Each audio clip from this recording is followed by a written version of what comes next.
21শে জুলাইয়ের বিচার চাই, মুখ্যমন্ত্রীকে চিঠি কাকলি ঘোষ দস্তিদারের।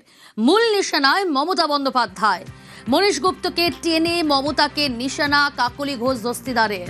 21শে জুলাইয়ের বিচার চাই, মুখ্যমন্ত্রীকে চিঠি কাকলি ঘোষ দস্তিদারের। 1993-এর 21শে জুলাই পুলিশের গুলিতে 11 যুব কংগ্রেস কর্মীর মৃত্যু হয়। সেই সময় স্বরাষ্ট্র সচিব ছিলেন মনীশ গুপ্ত। মমতার আমলে সেই মনীশ গুপ্তকেই মন্ত্রী করা হয়। মনীশের নাম টেনে দোষীদের শাস্তির দাবি কাকলি ঘোষ দস্তিদারের। চ্যাটার্জি কমিশনের রিপোর্ট প্রকাশ্যে আনা এবং নতুন করে 21শে জুলাই তদন্ত শুরুর দাবি বারাসাতের সাংসদের। মোট 6 দফা দাবি করা হয়েছে। কাকলি ঘোষ দস্তিদার 6 দফা দাবি তুলেছেন।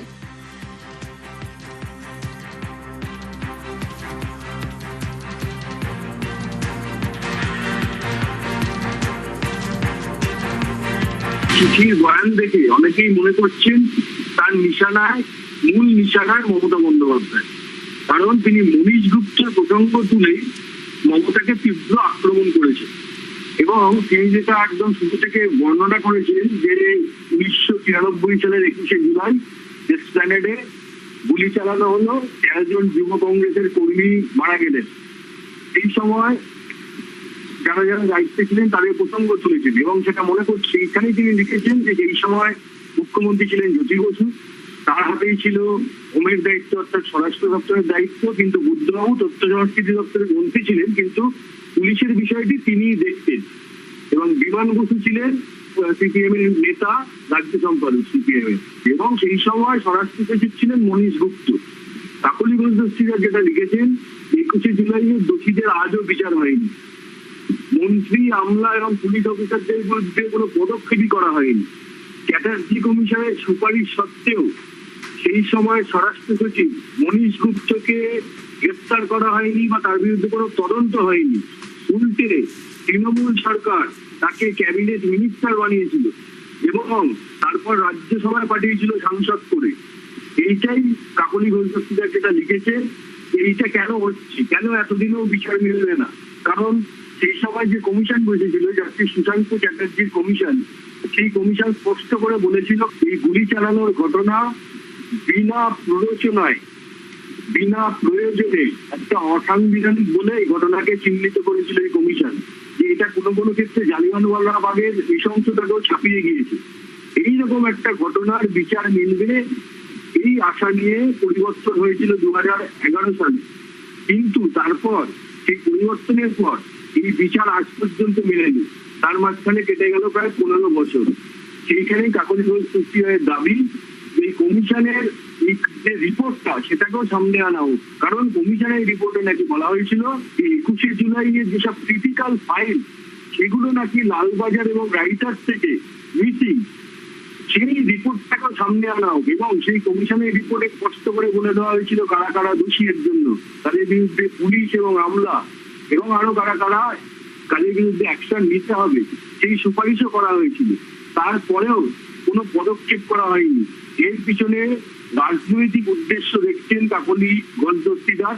তিনি লিখেছেন মমতা বন্দ্যোপাধ্যায়ের সরকার 2011 সালে ক্ষমতায় এসেছিলেন, তাদের অন্যতম প্রতিশ্রুতি ছিল 21শে জুলাইয়ের বিচার হবে, কিন্তু তার সেটা কিছুই হয়নি। উল্টে যিনি স্বরাষ্ট্র সচিব ছিলেন সেই সময় তাকে ক্যাবিনেট মিনিস্টার করা হয়েছে, তারপর আবার রাজ্যসভার সাংসদ করা হয়েছে।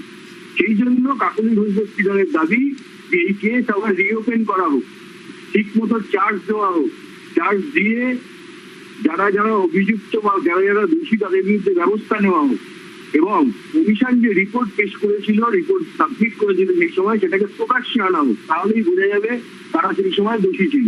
তো এই যে চিঠির বয়ান তিনি যেই রকম ভাবে আঙুল তুলেছেন কাকলি ঘোষ দস্তিদার, তাতে অনেকে মনে করছেন কাকলি ঘোষ দস্তিদারের আসলে টার্গেট, তার মূল নিশানায় আসলে মমতা বন্দ্যোপাধ্যায়। 21শে জুলাই নিয়ে তৃণমূলেই টানাপোড়ে। নব ও মমতা তৃণমূলের মধ্যে 21-এর অধিকার নিয়ে চাপানোতর। তার মাঝে মুখ্যমন্ত্রীকে কাকলির চিঠি যথেষ্ট তাৎপর্যপূর্ণ।